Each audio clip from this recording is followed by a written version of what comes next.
I got joining me, Jon Nutt, the one and only, the one that represents Bangkok to the fullest. What your famous catchphrase? I don't know if people might have heard it many times, but you should go there. Yeah, you should go there. That's the one right there. Good. How you doing, sir? Don't be stupid. I'm great. I'm great. Living the dream, if you will. Yeah, Living the dream. you are, man. You are living that dream. A lot of people want to be where you're at, which is the land of. I think it's the land of freedom. People think America's the land of freedom. I think where you're at in Thailand is the land of freedom. Yeah, for sure. I definitely have more freedoms, personal freedoms, of course, living here than I did. But I mean, that's just my personal opinion, though. Again, you run into Thailand is definitely home to a lot of people that don't want to live in their said country for whatever reason. I mean, obviously, I run into the shady bunch if I'm not necessarily considered the shady bunch. Hello. But, the amount of regular people are just, it is what it is. The expat community is filled with, like, fun people and whatever. But yeah, in terms of personal freedoms, heck yeah. Way more in Thailand for an immigrant. For sure. Yeah, It's man. you hear a lot of those like stories and stuff like that, but I think anywhere you go, you're gonna hear stories. Yes. So but life in Bangkok and life in Thailand is very good for anybody that like wants to go to another place. Yeah, so let's get to the genesis of you. Place for value and quality of life. I think this country is like above and beyond. And like I've traveled quite a bit in terms of my where I've lived and where I've been for a while, periods of time, and if you will. So that's great. And again, if you're like if you're training, as we're talking about Kumite and we're talking about MMA and stuff, literally, I would have to say that again, Phuket, Thailand in general, Phuket, like that's the new Sparta, bro. Like again, I said it years and years ago, but it still is. It hasn't slowed down. The growth of it is exceptional. The amount of rooms that are growing, the camp sizes that are growing. You know what I mean? Like it's wild, bro. It's wild. Yeah, everybody's down there nowadays. You see people, coming through. Recently, Cyborg was there doing a little camp, and Cody Garbrandt was there. Yeah, Cody Garbrandt, Mark Hunt. Yep, exactly. And those are just the big names. Like there's so many, like, I guess you could say middle level guys. Oh, that's the thing about it. It's not even like the names, like the big names. It's that when you go to Phuket Top Team, when you go to AKA Thailand, when you go to Tiger Muay Thai, your rooms are like filled up with like Dagestani Russians, Chinese killers. You know what I mean? Like you have this conglomerate. Like again, if you go to Tiger, bro, that's like a room of like 40 dudes and like 20 of them are Ukrainian, Serbian, Eastern European, Dagestani, again, Chechnyan, and Uzbekistan, Tajikistan, Tajikistan, stands, all the stands in general. Crazy. It's ridiculous. It's you don't even know who you're running into. You could be running into like some former soldier for sure that, has like 50 bodies. For sure. You have no idea. And it's funny because the littler guys there, the guys that are like, when you go and you look at the room and they're kicking ass, it's like, who's that? And it's like, it's Peter Yan, ACB champion. You know what I mean? Like people think he could beat Demetrius Johnson, but he'll never get the chance because he doesn't have a visa. You know what I mean? Yeah, that's a whole other issue right there. Yeah. It's fun. Oh, and Thailand again welcomes all. That's exactly. You're right. It's just everybody's there. Yeah. Everybody can come. There's no denying anybody. No. You could just go. And I always tell people, man, if you want to train and you want to kind of do it on the cheap, because it is affordable compared to many other places. Yeah, of course. And again, if you really want to get off the beaten path, you can still do it here. I mean, I don't know many other places in the world where you totally can. except unless you like give up the cell phone. Give up the cell phone. That's getting it off. Off the grid, like Yeah, people like to exactly. say. So let's get to the genesis of you. Like, how did you get to Thailand? Like, when did you get there? In 2004. Wow. So it's been. Yep. I came here in 2004. Yeah. Again, I came here in 2004. I was working like with security companies and doing stuff back in LA. And anyways, we used to like I know people that used to come over here and train at Savorpin and Sit Yud Tong and a couple other places. And I knew of Mark Delagrati in Boston, and John Marsh was a guy that I was talking about, and like Chris Riley at the Bomb Squad and all these different people. And so I was going to come out here, and I didn't really like it when I first came. I went to Savorpin, I went to Sit Yud Tong, but I had a friend that was backpacking, and I got onto the backpacking thing, if you will, and went down to the islands and loved Koh Phi Phi. And I stayed there until the 24th, and I left like because of Christmas. My mother, I wasn't even going to go home. My parents had gotten a divorce, and like they weren't going to stay together, and I was actually going to stay. But my mom was like, we're renting a place in LA, and like you better come home, and like you need to be here, and everybody's coming. And I left on the 24th, and obviously then flew back on the 25th to get back on the 25th, but that was past the 26th here. Globe works, if you will, and thus I missed the tsunami. And yeah, which is again like anniversary just 2 days ago on Boxing Day.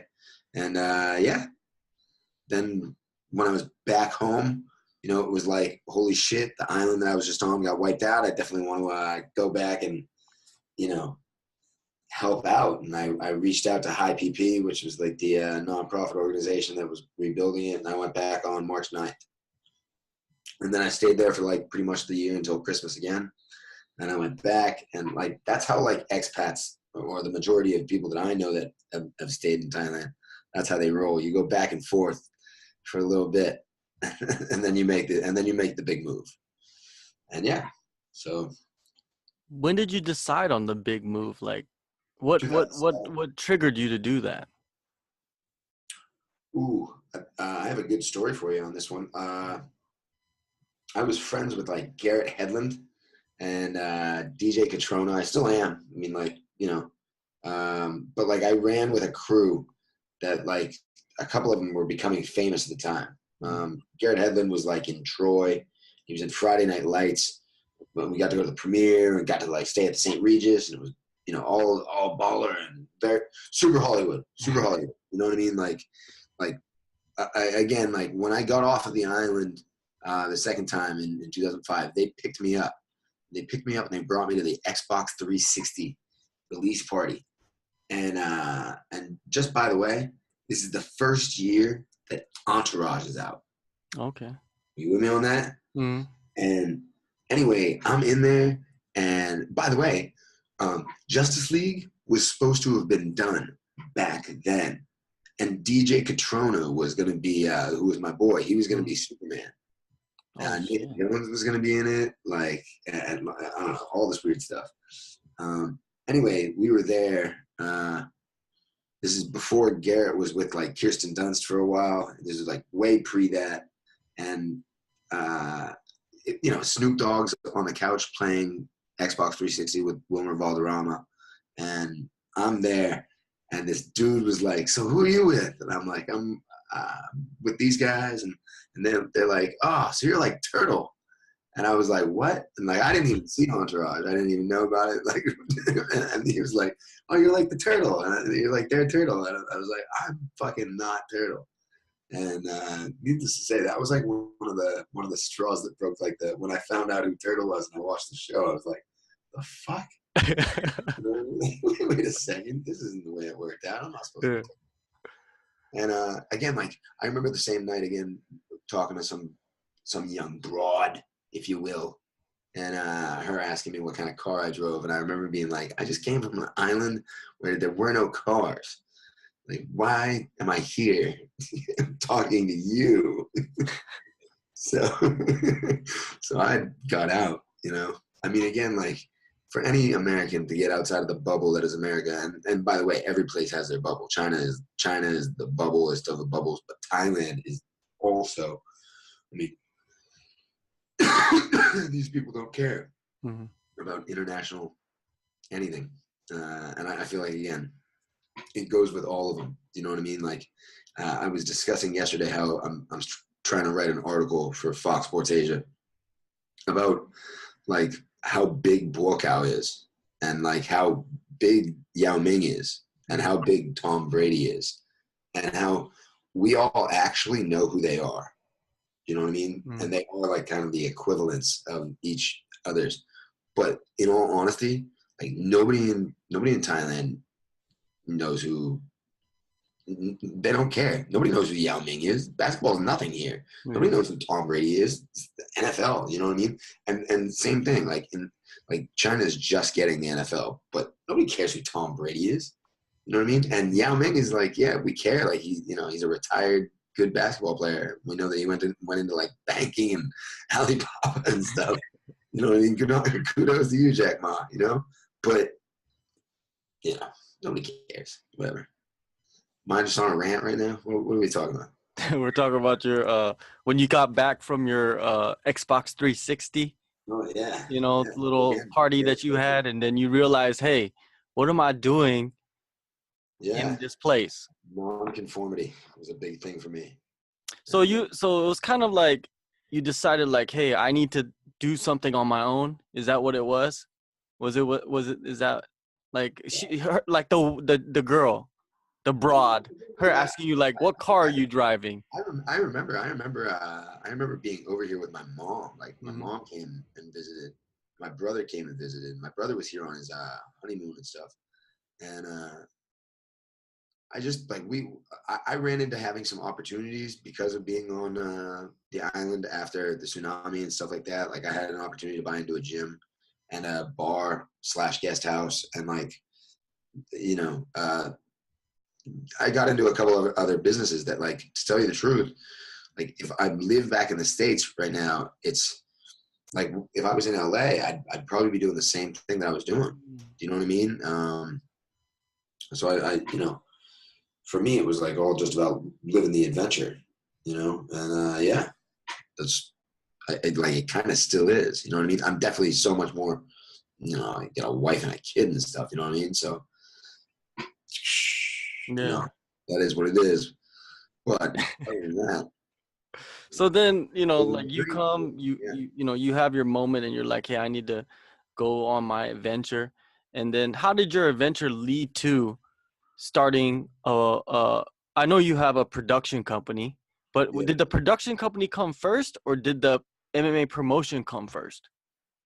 Well, I mean, again, like, you know, dude, it's weird because like you know, I came here and I was gonna fight, and I fought a couple times in Muay Thai, but I started actually doing like the stadium. Like a lot of the older guys from Phuket, they'll remember that I did the announcing at Patong Beach Stadium. And from there, I was moving up to Bangkok, and I met the guys that were going to do Dare, and like I became the face of that. And so like that was like that's like university. That was like college, you know what I mean? Learning all about that.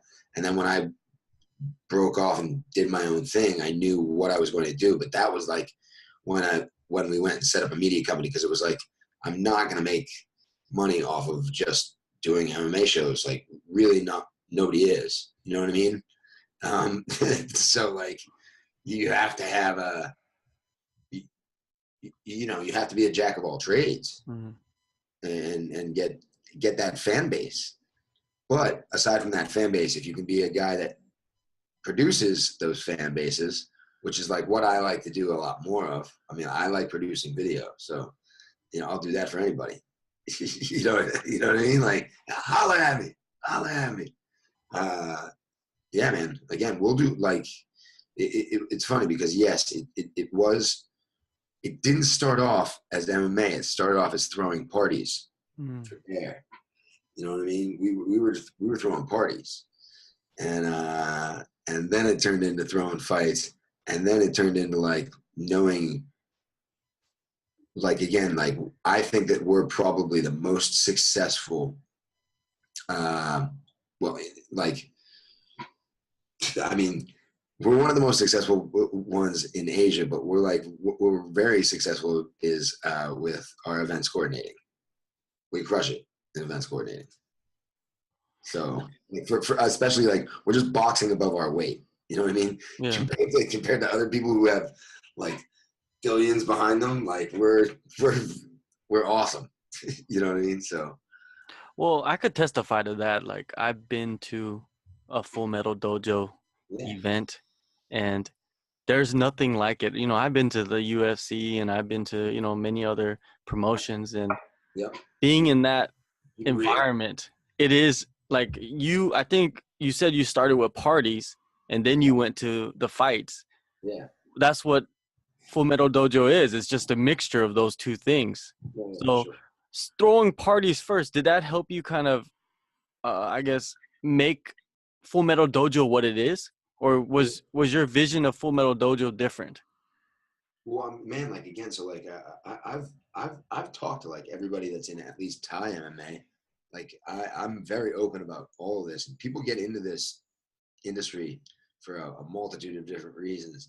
But for promoters, most of them get into it like vanity project, or you know what I mean, like,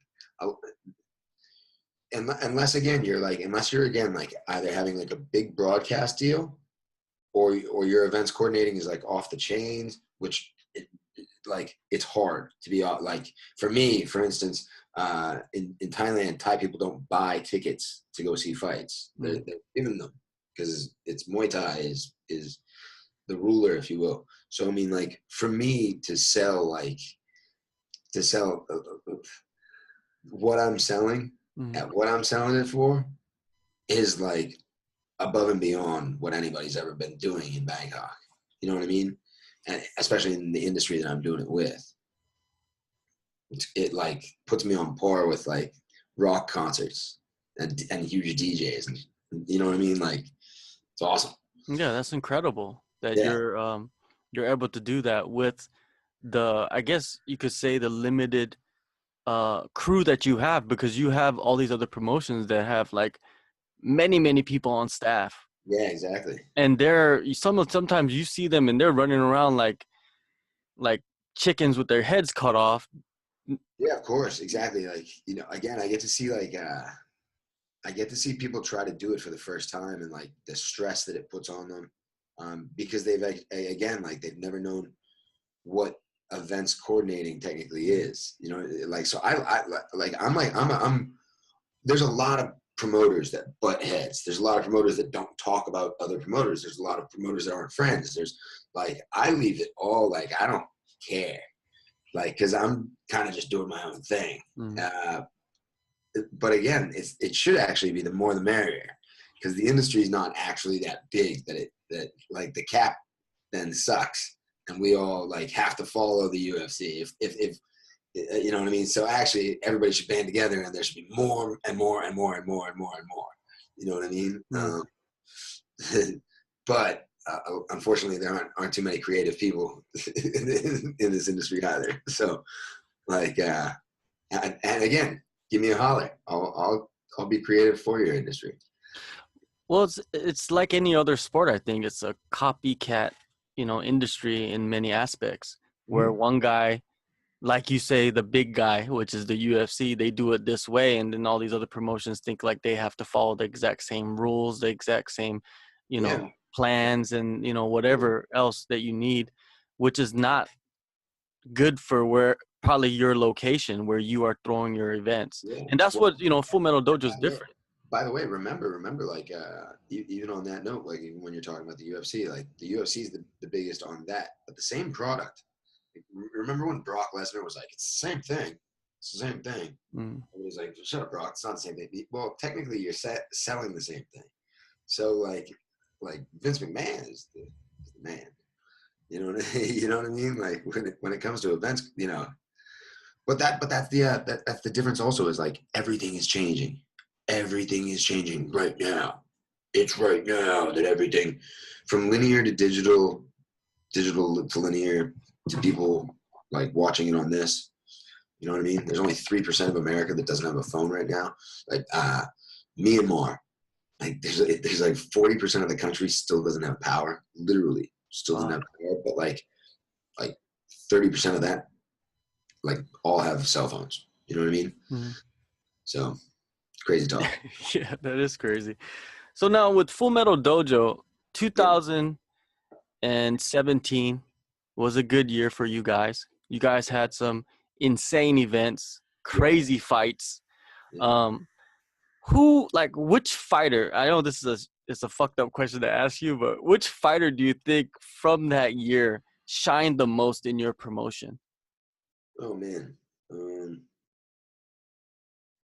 man, that's tough. I don't know. Man, that's a tough question. Yeah. I think Lil Frog did like for in terms of Cambodia, like her and Mayas Mew as like a team. Mm-hmm. We had them on, you know, those cards. Cambodia, like I feel like again, like we've blown up in Cambodia. I get to see our numbers and stuff, and like we have a cult following in Cambodia. You know what I mean? Like we're what's hot on the street there. So like I would actually say like it has to be that team of Mayas Mio and Lil Frog. But again, like like even though Tommy lost, I'll tell you what, like again, like just by the way, Tommy and Javier Trujillo. Mm-hmm. Javier Trujillo has fans in he has fans like flat out. Again, like not only will he bring a large percentage of ticket sales for me as a promoter, so like I'll always have him on, even though he lost. Mm-hmm. Like that guy's coming back because he sells a bunch of tickets. We get his shirt ordered. You know what I mean? I know the guys from Kong, and like his shirt gets ordered like more than anybody else. Like that's crazy. You know what I mean? Like, you know what I mean? Like that's wild. So like, and Tommy similarly, Wildcard Hayden. Like, you know, I tell you the truth. You know what I mean? Like he's like a good friend of mine now. I never knew him when he was in the UFC. I never knew that he fought. You know what I mean? Like if I did, I knew him as like the dude that lost to Diego Brandao type of thing. But you know, but again, like he brings a legitness, you know what I mean, to everything, and like the way he actually does handle business and stuff is legit. So, I mean, even though he lost, he'll definitely be back as well. Man, that 155 lightweight is fun in Asia in general. Mm-hmm. I mean, like that's easily one of the best. And you know, you got Will Choke to go back to. There's a super brother out there apparently. You know. Poney, oh yeah, I heard floating around. Yeah, exactly. Jason Poney.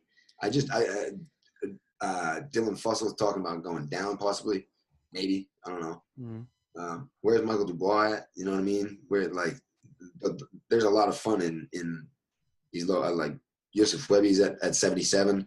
That whole 70 to 77 out here is a good time.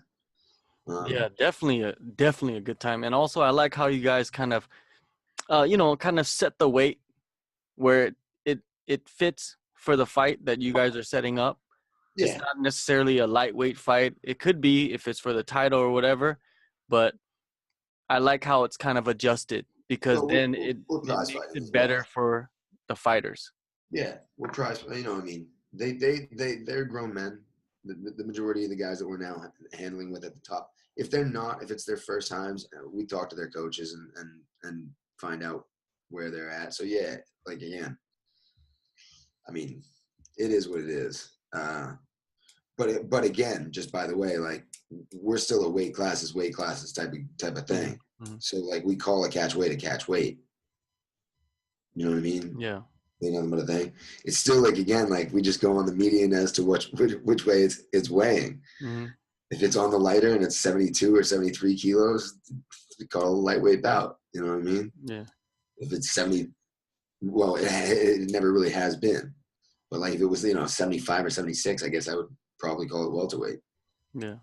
Now going back to like Little Frog, Yeah, yeah, you know, like shout out to Chan Reach, man. He's doing such a incredible job out yeah, there in Cambodia, you know, producing fighters from scratch basically. He's got yep, fighters in one championship, you know, fighting in your promotion too.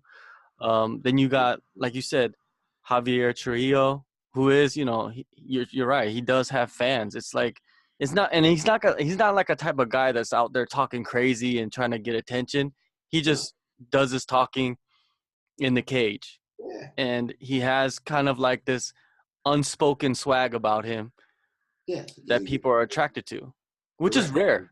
Well, he's also like again, like in terms of gyms, people know people behind in gyms, and like Hmm. he gets it done. So it's on both sides of the coin, if you will. Yeah. Flip it. What did you think about the Tommy Hayden title fight with Jason Poney? Like how it played out? Uh, Was this surprising to you? yeah, yeah, yeah, for sure. Especially like that was a pretty violent finish. Yeah. When I'm cage side, like I got to hear it. Like again, like you've been, so like how personal we get. Yeah.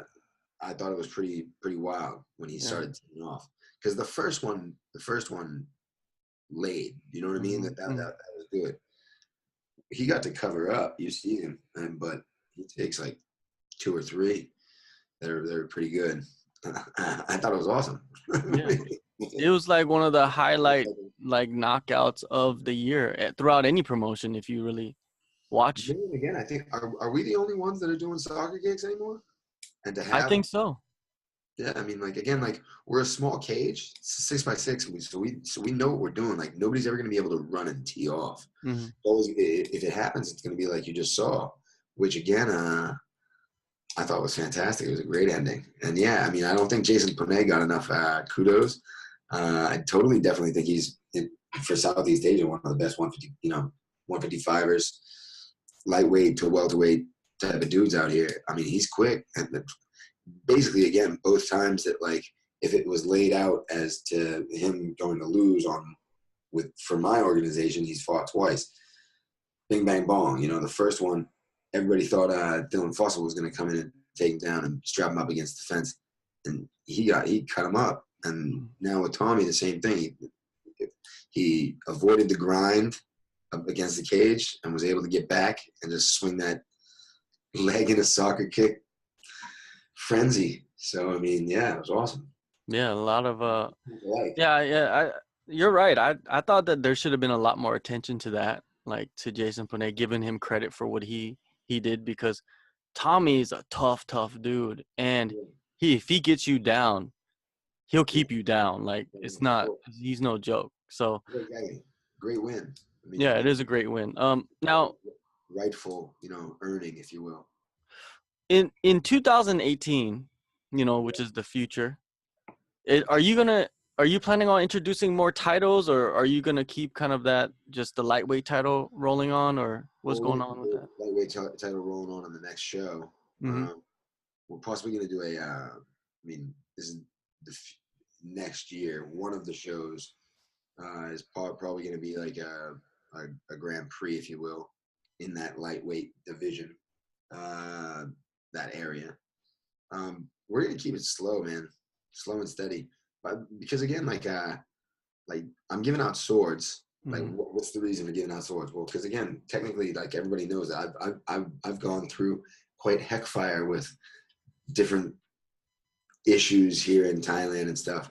And the fact is like I'm doing this with my own people, and like I can base it off of other organizations. You know what I mean? So the people that like I have are going up against our title holders and other organizations that we might respect because they've done a lot of things. But certain if at the end of the day there isn't talent in certain pools from mine, I'm not going to just randomly give a title. Like, no, that's, you know what I mean? So I think they're of deserving, which is why I also feel like I can give them randomly, because technically at the end of the day, when I'm not signing the guys, like if you want to call me a feeder organization or a regional organization, whatever that is, I believe I'm my own entertainment property, if you will. And in which case, you know, I have my own fans, which is again why I'm like batting way above my weight. Like, yeah, Jason Poney should have gotten more love. And like, I mean, we as an organization should get more love. I think every kind of promoter thinks that. But fact is like, for the amount of views that we get and for the amount of doors we knock down, for the size that we are, like, I don't know anybody else that runs on our man. Like, we're the best in like the world. It's crazy. I've had like multiple people from the UFC over the past years, from like Mark Fisher to Ken Berger to, you know, Mitch Carr to, you know, they've all been like, you're the coolest, Jon. Cool doesn't make it. It's like, well, you're not working for the company anymore. So like, I'm still here. Yeah, I don't know, you know, and that, by the way, you know, that's on a job level. You know, there's two different levels in this game. You're in it for life, or you're in it for the whatever. The short run. Yeah, man. Well, so, you know, like, how many events do you think you're gonna pull out this year in 2018? 2018 is gonna be like real steady, and I think we're gonna do like 5. All right. It might be 6. It could be 4, but we're gonna. I mean, March and then probably June are definites. A Halloween show is definite, and then it depends. Because again, like, basically, like, man, I'm doing so many shows outside of Thailand that like we definitely as a company want to do more here, and if that means like inviting other companies to come and do shows in Thailand, like, I'm down to help, like, totally. Because again, at the end of the day, like, we actually look at it as events coordinating and trying to help out the fighters and get more fights and do more events. So, you know, whether that's with DJs, rock bands, comedians, you know, because, you know, I can definitely see myself doing EDM festivals in the future that have fights at them. You know what I mean? But we want to do more, like, you know, it's funny. I was talking with Oliver Cost the other day, and it's like, you know, he did 32. I did like 28 events. You know what I mean? And yeah, like, I have a newborn and stuff like that. Like, it does take a little bit of a toll, like, traveling all the time. If I could get a couple different organizations to come here and do shows in Bangkok, that's gonna be a good time. Yeah, that's the dream. That's your that's something that will be lovely for your life, right? Yeah, for sure. Yeah. For sure. Now, again, it would also provide for the more, you know, there's so many people out here that need fights, and we get hit up all the time, like, you know, all the time. I can't provide for everybody, and I ain't about to step in front of somebody's dream, so roll on, you know. For sure. With the last event of the of 2017, you guys had the theme, the Warriors. Like, who came up with that?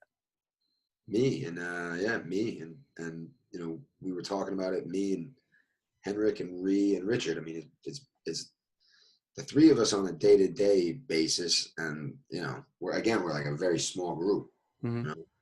And yeah, again, like, you know, we've always been cinematically infused. That's part of the style. That's definitely like what I want to get into. You know what I mean?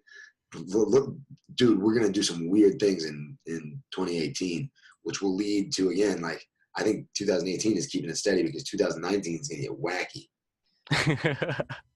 Hey, I'm waiting for the Top Gun theme. I'm waiting for that. Our style has caught to like a couple people, so like we're getting hit up to do other, like, I'm gonna do a cooking show. Oh shit! I'm gonna do a cooking show next year. Yeah, like on TV cooking show, or your own cooking show. Like, you're gonna produce your own show. Well, again, we are producing it for somebody else. Oh, okay.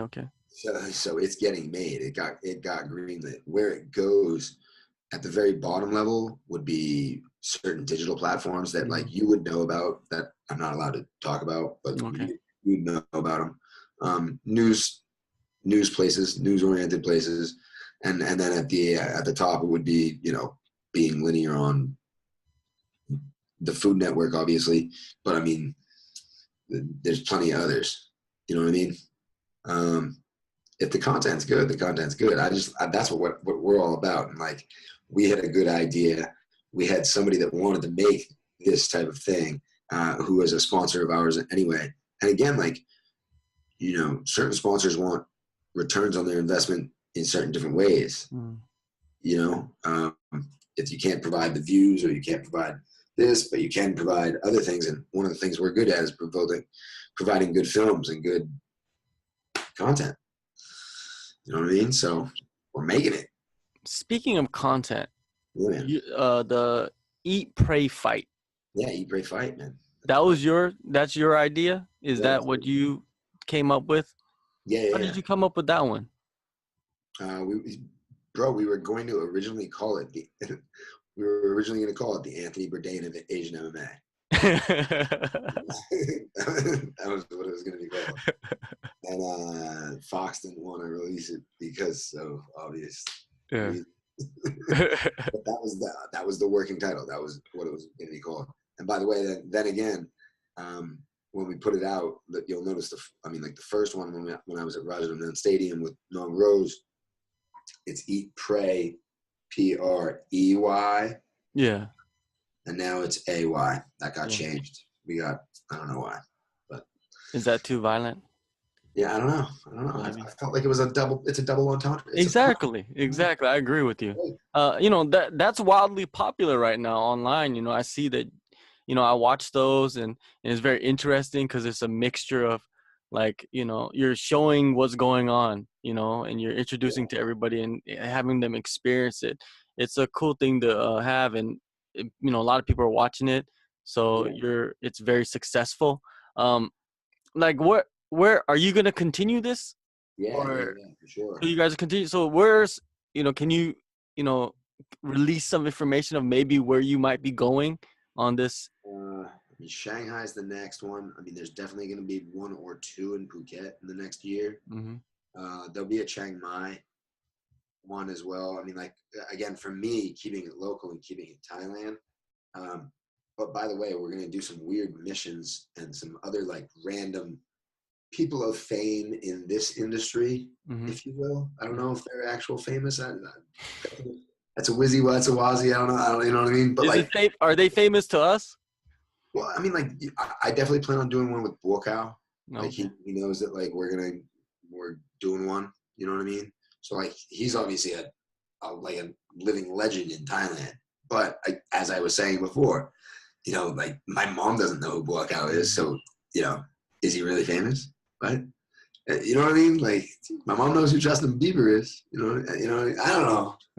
It's tough. You know what I mean? Well, like, you know, like the Fox Sports Asia, that's based in Asia, so I'm pretty sure Buakaw would be I'm sure it will be huge. Figure. I'm sure it will be huge. Like, again, like right now, like we're doing a lot of the content in Thai for Fox Sports Asia, like me and our group, and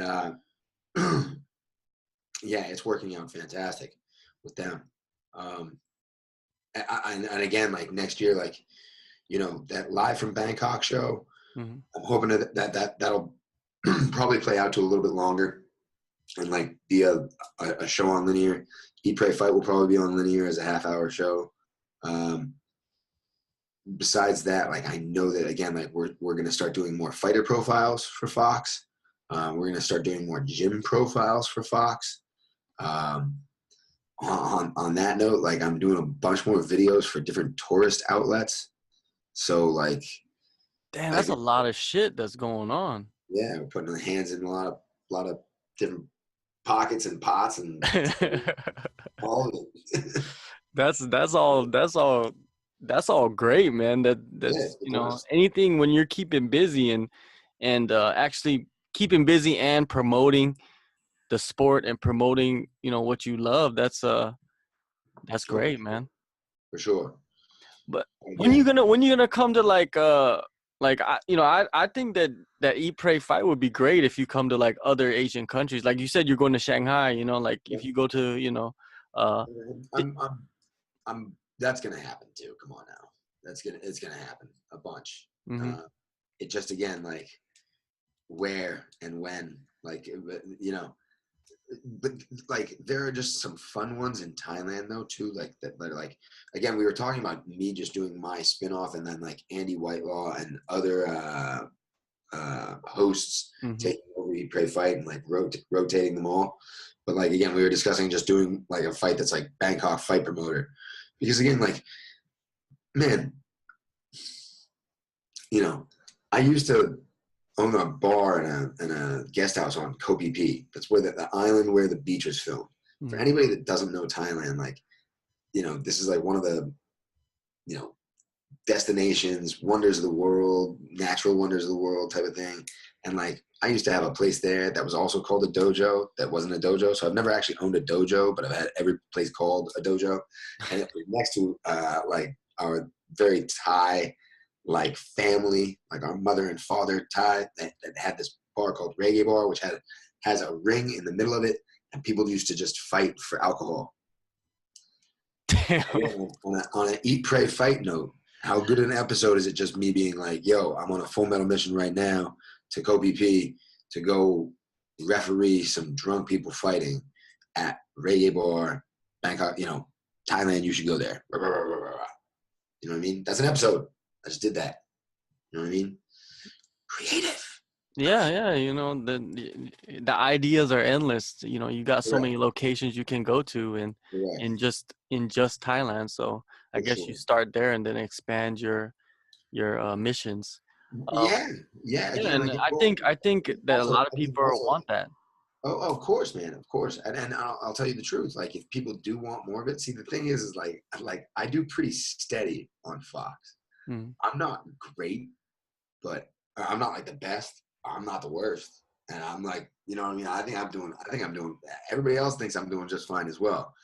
The sport needs to grow. And like, again, people in this industry, like, still don't share each other's stuff. They don't, they don't hype other people's stuff. They don't, whatever. But again, like, we're doing very steady stuff. You know what I mean? So like, all that will come. You know what I mean? What it also breaks down to, though, is again, like, shows and everything else come back to budgets. You know what I mean? It's so much easier for our team to do stuff located around here or located, dude, there's definitely going to be an Eat, Pray, Fight next year on Mima. Mm-hmm. You know what I mean? There'll definitely probably be one on Kung Moon. I definitely plan on doing like some other smaller, like, again, Street Fight Thailand type of stuff, because there's plenty of under the bridge stuff going on in Thailand. Festival type of stuff as well. Again, Let Way, we definitely plan on doing some Myanmar action. Hop, skip, and a jump away. You know what I mean? So, yeah. Yeah, the left way is just, that's on the rise too. That's something that came out of left field.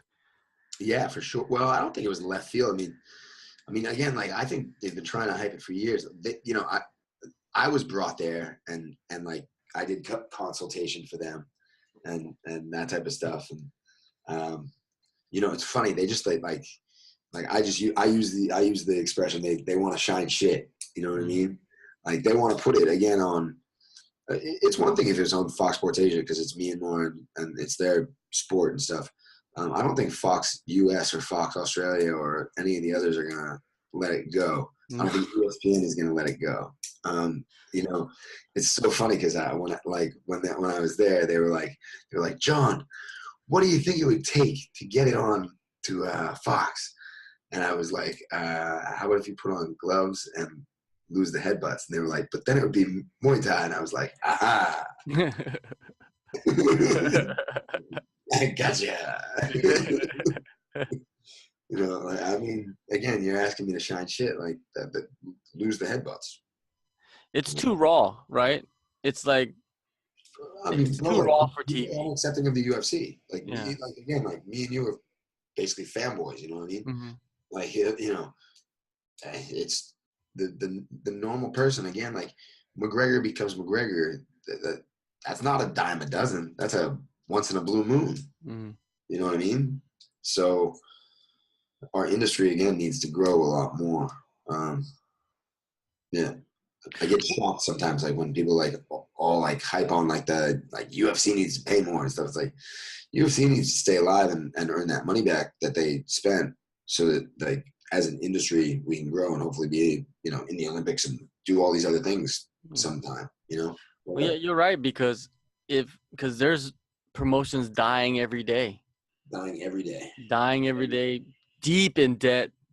If you really know the ins and outs, and I know you know the ins and outs, there's promotions right now going on deep in debt.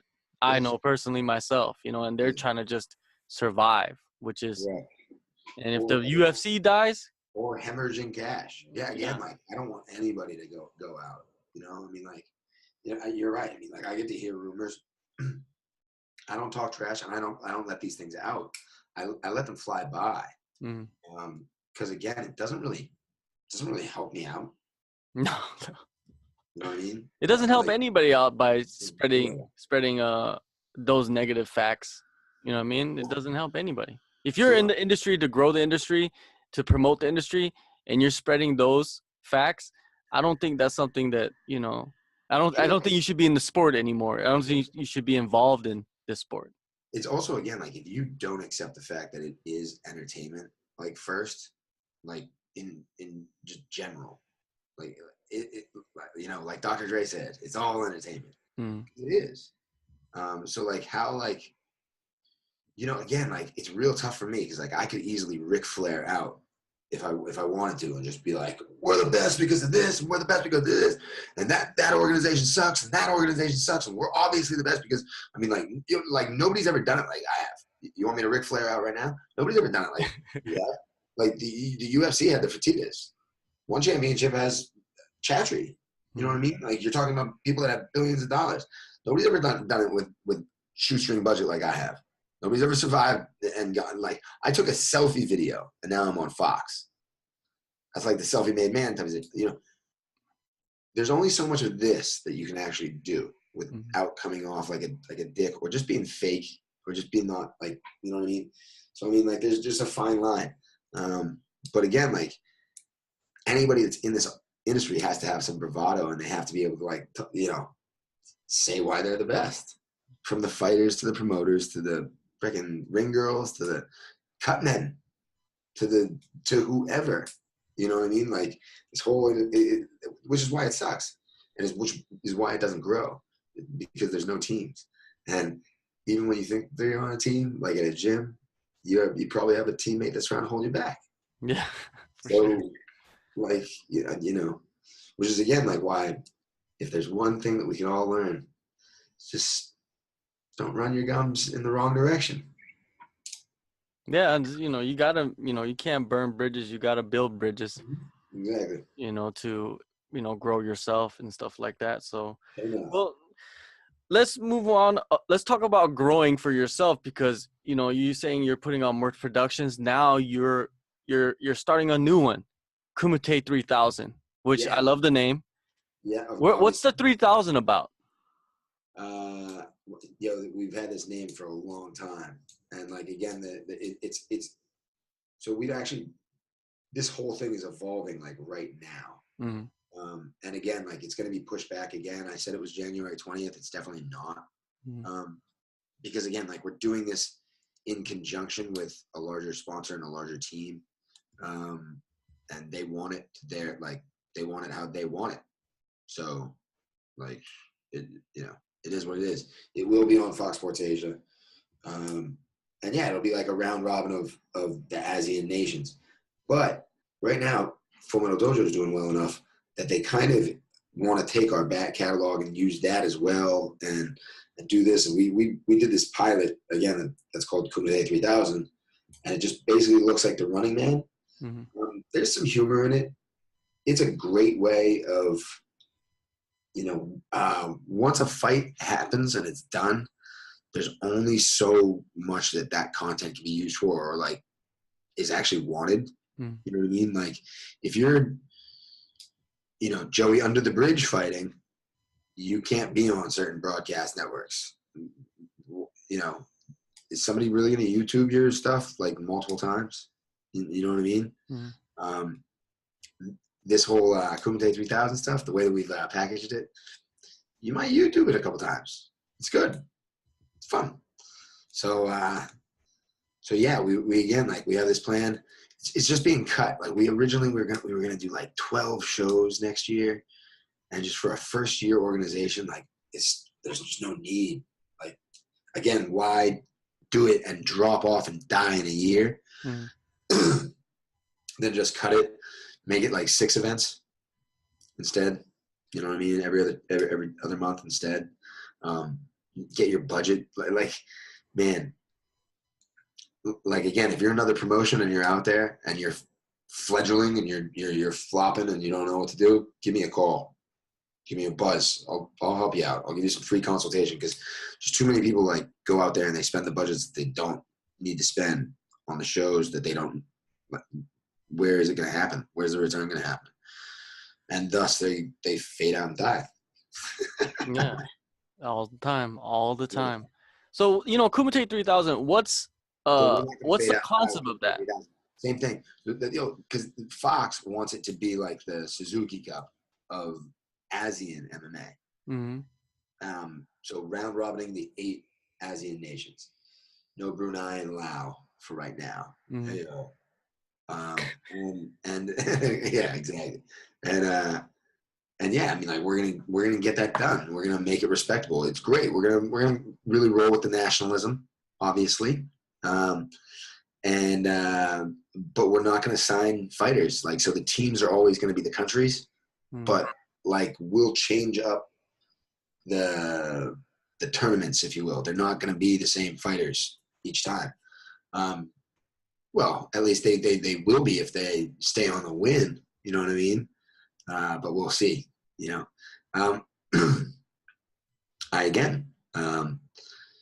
We're gonna make it so that it has integrity and will last and will go in a certain direction.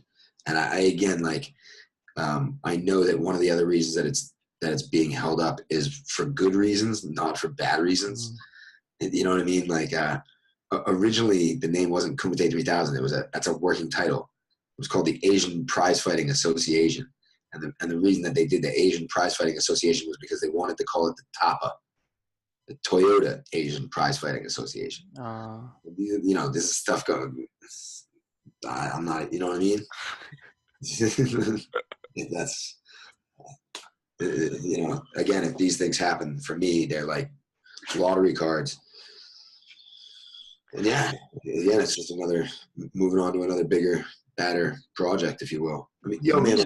Again, like, my product is awesome. Like, again, like you're talking about, imagine if I had an extra sponsor like an Air Asia who would put in, not only maybe give me my plane tickets, so like I get those taken care of and all that, but say they put in like $50,000. If I was able to pay for A-list talent, I believe that my show would crap on all the others. Definitely. Yeah, it's like that's the major obstacle, I guess. Yeah, it is. Is bringing those big guys, the big guns, along and making them believe, your vision. For sure. But I think that Kumite 3000, man, that's huge opportunity for the fighters when you really look at it. Yeah. Like, exposure, especially if it's on Fox Sports Asia, which is seen by millions. We're again, like, I definitely, you'll see us start coming out with like fighter profiles and these other things. I mean, you've seen them all. The short little video, the still image, the words across the bottom, the text that go across here. I mean, we won't be harping on adversity all the time, if you will, but like, they'll be good. I'm excited about being able to do them and being able to once again put them in the artistic and again in the direction they need to be put into. So before I let you go, I wanted to talk about your fighting background. your MMA fighting background, because your last fight at Full Metal Dojo 12, tell us that story of how that ended. Like, you ended up in the cage when you were not scheduled to end up in the cage. Yeah, man. And again, like, I mean, the story's more than just that. Because again, like, so when I was working for Dare, and again, this is 2012 that it happened, I believe. Yeah, 2012. The Latino was going to fight this dude from Egypt, who was living here. Abraham Aid or something like that. I don't remember. Reed totally knows. And anyway, he had this fight, and days before, I think it was like 7 days before, week before, he had to back out. And I remember just asking the two guys that were with him, like, how much he was going to get paid. And like, I was the same weight. And it was just kind of a fluke, but like 2 days before, you know, we were having all the weigh-ins. We hadn't found anybody to replace him. And I was like, yeah, I'll take it. I'll take it. And yeah, I hosted the show and then jumped in because, like, why not? But, like, that was the way that, like, for me, it was just all fun and games at that point in time in my life. You know, not having a kid and like all that type of stuff. Yeah, that was fun for me. And I roughed him up in the first round, and I definitely gassed, and I didn't have a training camp and all that type of stuff. I haven't had a training camp for one of my fights since Muay Thai. So again, like, this last one though, not to take credit away from it, but like, the same thing happened, but now it's Full Metal Dojo. His opponent faced out, like, you know, didn't show up, wasn't gonna come. And that sucks for Marcello, and it sucks for the guys because they've worked hard and they don't get paid because that's how the events roll, you know. Yeah. And bro, he needed that fight to go get the Sokoju fight, I think, behind the scenes, if you will.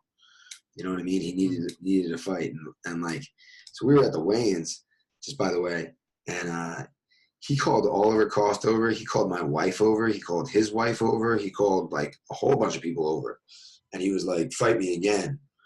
And like, you know, it's not, I'm not saying this is like Warrior's heart. No, I gotta go.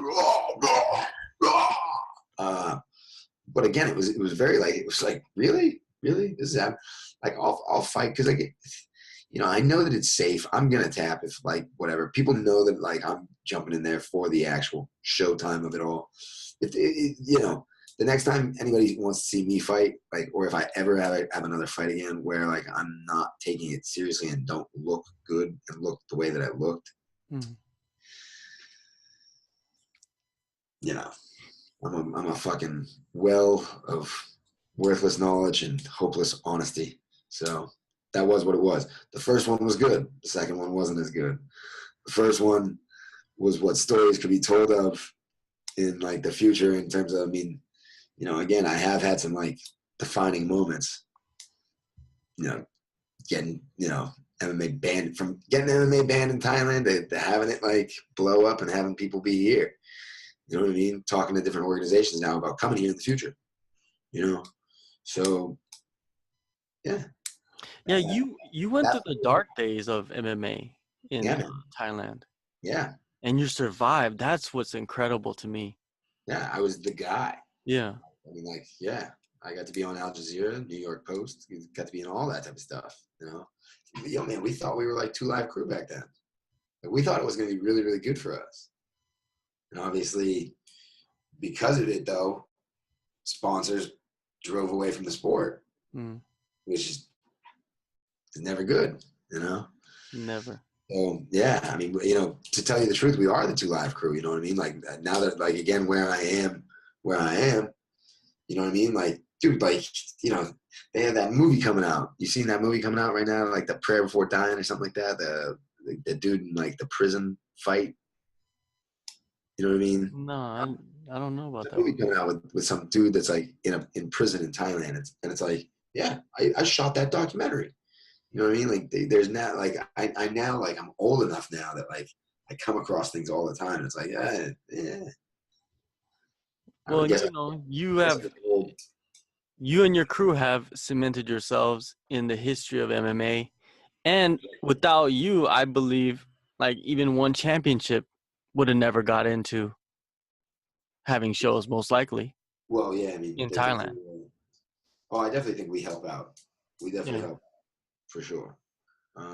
Yeah, I mean, they would obviously be here. It's just would they be moving the way that they're moving without, again, a positive community behind them helping out? I know that they don't have it the same way in some other countries.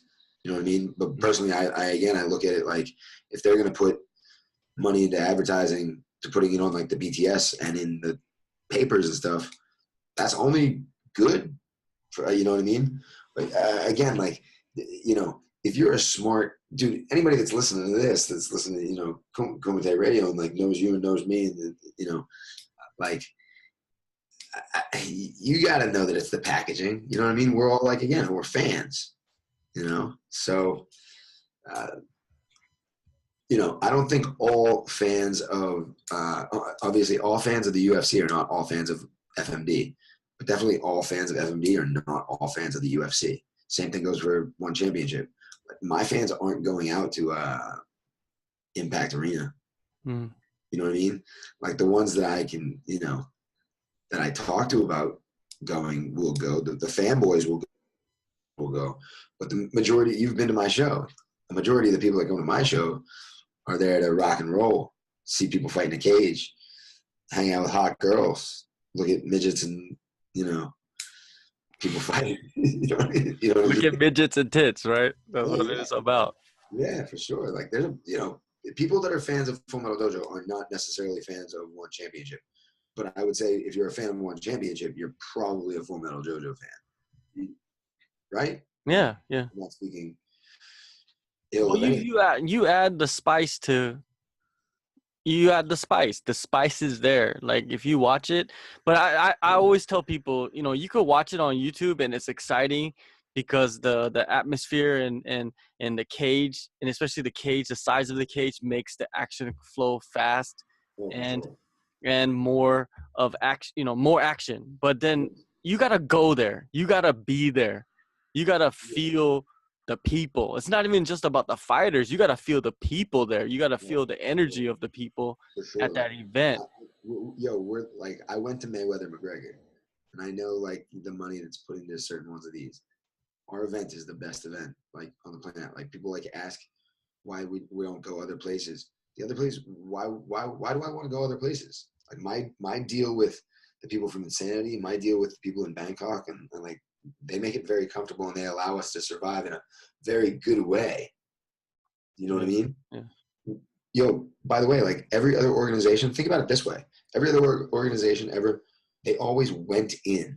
They always go in. You go in and you do it for them. We're like a band. I run this like a DJ or a concert, and we're like a band. We're gonna get invited. Watch. Do you know what I mean? Mm-hmm. Like it will not be shocking to me if we do a show in KL or Singapore or Japan in 2019. Not even 2018, 2019. The difference is we will be like invited. They will like bring us there. You know what I mean? And it will be a rock concert for them, and it will be all positive and all good in the hood. What do you think about the overall growth of MMA in Asia now? The overall growth, like, Korea, Japan, China, Taiwan. I heard that there's rumblings of in Taiwan, there's something happening soon. And, I hear Philippines, stuff organizations like all the time, but just that. because the organization is coming up doesn't mean like there's enough fighters. I think that like a study could have been done on Malaysian invasion. I know your boys with Matty Polino, and that organization is the best organization on the planet. I mean, like I like the guys from IMAF as well. IMAF definitely gets it done. Mm. But like I know people from UFC, I know people from Road, I know people from One Championship, and like I have my own Dare, and by the way, Dare was loose as a goose. I could do whatever I wanted. So like I've worked with, and again the UFC. I know. Look, that's like a job. That's like a real job. Like Yeah. everybody that thinks that they want to go work for them, like it's not all fun and games. Mima, dude, the people that were there, like they, again, on an events coordinating note, they didn't come from like an MMA background, and then they became fans of the sport. So everybody there wants to be there. Mm. So like it's just the best environment for an MMA show, and they take care of everybody so well. And again, just everybody wants to be there. But it's crazy because like we've gotten to see in Malaysia, the amount of growth isn't exactly spectacular, but that's because it's a very hard contact sport. Like, and it's definitely not for everybody. And I mean, throughout the weight classes, you can see who's like stuck around, who were the first Mima champions and where they are now. And you know what I mean? Like where they're not, and that's not bad to anybody. I mean, like, again, when you learn how long you're going to have to work in this industry as a fighter, when you like really kind of find it out, like, you have to weigh out the options. Like, I think it's easier to be personally, again, like I was talking about this today, like, is it easier to become a rock star or is it easier to become a fighter? Like, I think it's easier to become a rock star. I'm going to try to become a Thai rock star. Like, that's Arnold Schwarzeneggering. Are you with me? If I become a Thai rock star, that's like really, really impossible to do. I think it's easier for me to become a Thai rock star than really boom in MMA here.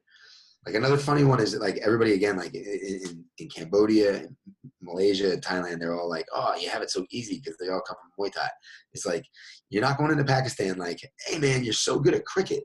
So why aren't you going to Major League Baseball? Why aren't you going to play in Japan? You're really good at cricket. Why aren't you playing baseball? Oh, hey, you're playing baseball. Why don't you play cricket? You're good at the NFL. Why don't you go and play rugby? Rugby guy. But, like, they're totally different sports. Yeah. And totally different, like, projects. Again, guys that box. Guys that do Muay Thai, do Muay Thai. Guys that do Kun Khmer, do Kun Khmer. Let way. Wrestling. BJJ, no gi. And again, in terms of MMA, like, yeah, definite growth, obviously. But I mean, like, do I think it's growing as much as like other people in this industry? Probably not. I'm a little bit more realistic when it comes to it,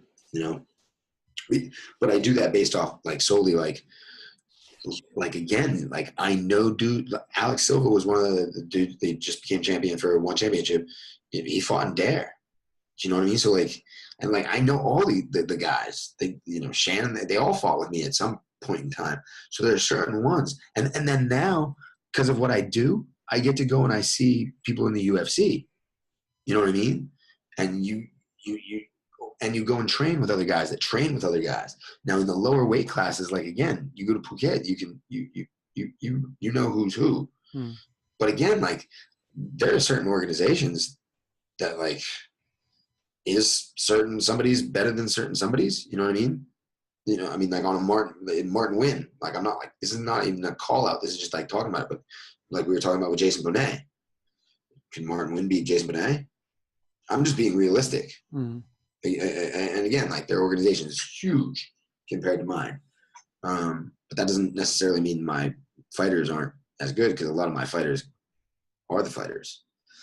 Well, you know what I mean? Like, Amir Ali Akbari just signed to ACB. Yeah. You know what I mean? Tio, she's fighting for the title. Yeah, fighting for a title.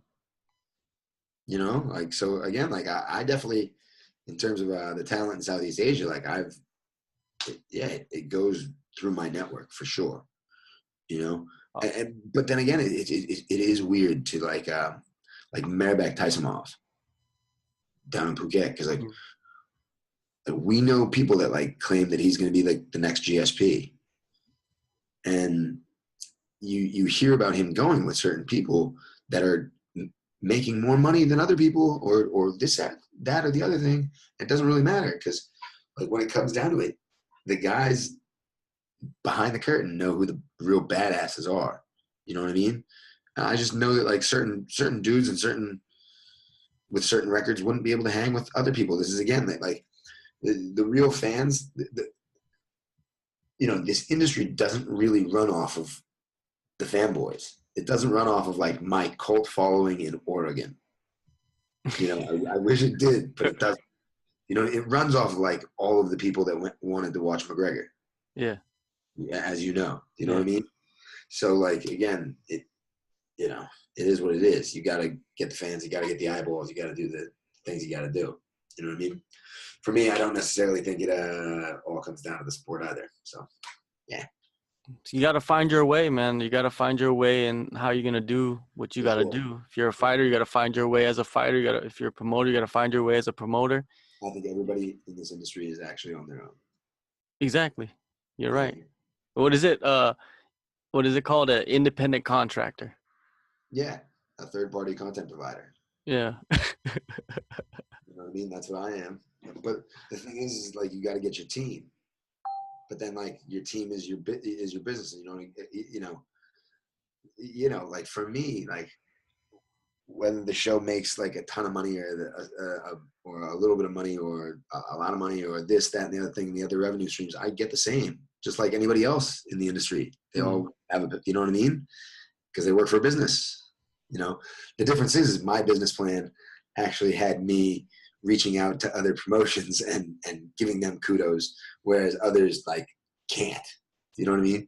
You never hear anybody else like give anybody else kudos. You know what I mean? You just say it how it is. Yeah. What do you think about what Ryzen is doing? They're kind of, they're definitely. Are they just repackaging themselves, or are they doing something different? You think they're adding some flavor, or? Again, man, I think that they thought that they could go off of, like, I don't know if they're doing as well as they perceive themselves to be doing as well. Because I think if they were, they'd be doing a lot more of it. Their shows are few and far between. Yeah. I love what they're doing. I still like the ring. You know what I mean? I still like the Japanese theatrics. I like the way their fans are quiet and docile and then eruptive. You know what I mean? I just don't, bro, like Japan on a when was Pride 10 years ago? You know how fast Japan changes like every day? You probably do. You probably know more than I do. I don't know. But like, for instance, we were just in Shanghai going to the UFC.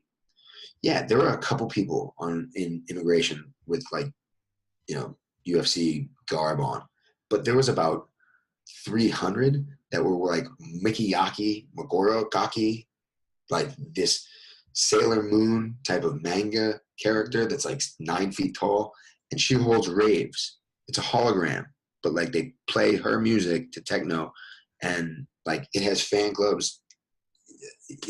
Just by the way, like this is kind of a secret, but not really a secret if you actually do your homework. But like e-gaming is beating a lot of people. You know what I mean? Yeah. For any UFC fan, MMA fan, like you need to like again support the sport, share everybody's stuff, get the word out there that the sport like actually exists, not be negative because again, e-gaming is their teams actually give each other kudos rather than tear each other down. E-gaming is gaming is the future, bro. It is the future. Fighters better start playing video games too, because you got a lot of time. So get into it. We are discussing again, like at Insanity, like with the Insanity people right now. We're discussing using that facility because it's awesome for Tekken tournaments. Because there's underground Tekken groups here that want to throw down and drink at the same time. So I'll provide that for sure. You just got to provide everything for everybody. I'll facilitate it for sure. Well, thank you for your time, Jon. I know you are. I think, man, you're one of the busiest people I know that I come into contact with. So, sitting down for an hour or so, talking MMA is good to pick your brain, see what you're doing, and see what the future holds for Full Metal Dojo. Me, I enjoy Full Metal Dojo a lot, from the back in the day. There's so many fighters that have come up through Full Metal Dojo that are out there You know, Yeah. even like Y2K. Like I said, Tiffany Teo, she's fighting for the title. On a growth note, Fairtex, like they just like Yeah, they're blowing up. making huge. Exactly. So I mean, like yes, you're correct. There's gonna be the big ones, but you're right, man. There's a lot. And their gym is in Pattaya, Yeah, which bro. is not even in Phuket, which is they're like doing their own little thing on their island. I see like 4 more shows sprouting up in Thailand alone, and like that's just that. But I know of like 6 other shows that are gonna pop off in 2018. Damn, that's a lot. Well, Yeah, there's a man. lot of stuff to cover, and a lot of shows that the fighters can fight on, which is For always sure. a good thing. For sure. But So yeah, thanks the for your fighters time, need to and educate themselves as well. for sure, thanks for your time, and I'll be talking to you again, man. Hopefully Absolutely. soon, where I could catch you. Exactly. Exactly. So yeah, man, Well, take care. without a doubt, without a doubt. And again, like we're just gonna end this thing. I'd like to say that it's a Zoom meeting, and I need to write that down. So, good one, John. All right, man. Peace. Salute, chat soon.